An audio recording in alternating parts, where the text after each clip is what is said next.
Pessoal, tudo bem com vocês? Eu espero que vocês estejam bem.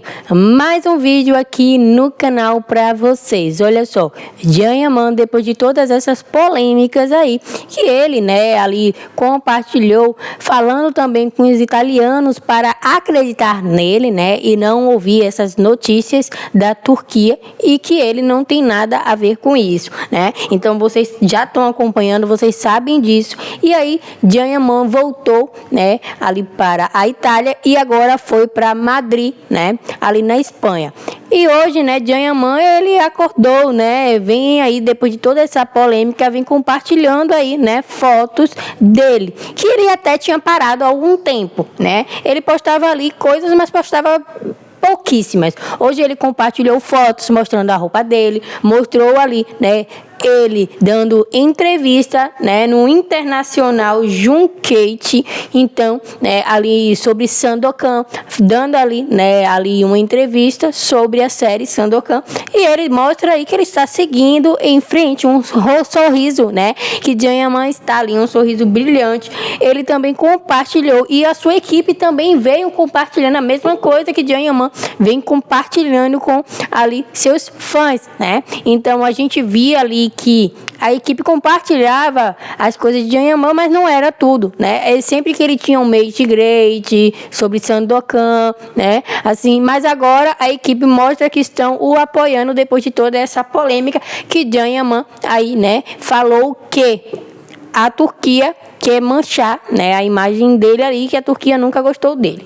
Então, olha só, hoje ele também postou sobre pássaro madrugador, Vocês conhecem aqui no Brasil como pássaro madrugador.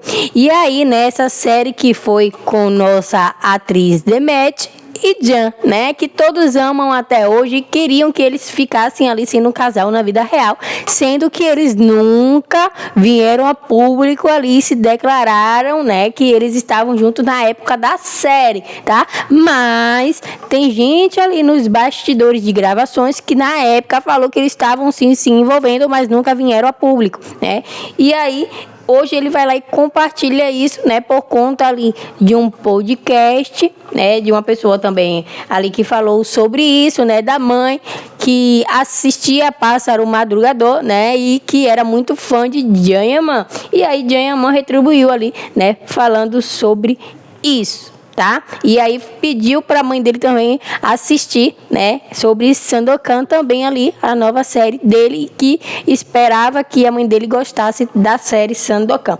Então é isso, pessoal, A gente vem olhando, depois dessas polêmicas e vem sentindo também que Jean Yaman, ele não deu muito bola, ele está seguindo a vida ali, seguindo em frente, e viu também que, a Espanha não ali, levou para o lado pessoal, continuou fazendo assim, projetos com ele, a Itália também, e que ainda assim querem Jean Yaman, e ele também vai participar do programa, é o Migueiro, Então, Jean Yaman continua, que é um programa que vai ser ao vivo, então Jean Yaman vai ainda participar do programa e não foi cancelado por conta da polêmica que muitos acharam que seria cancelado, mas não foi. Então, isso é muito bom para a carreira de Jean Yaman, Querendo ou não, ver que as portas não se fecharam por conta de uma polêmica, tá? Então a notícia de hoje é só, sobre Jean Yaman, é só isso, e até a próxima, pessoal. Tchau, tchau.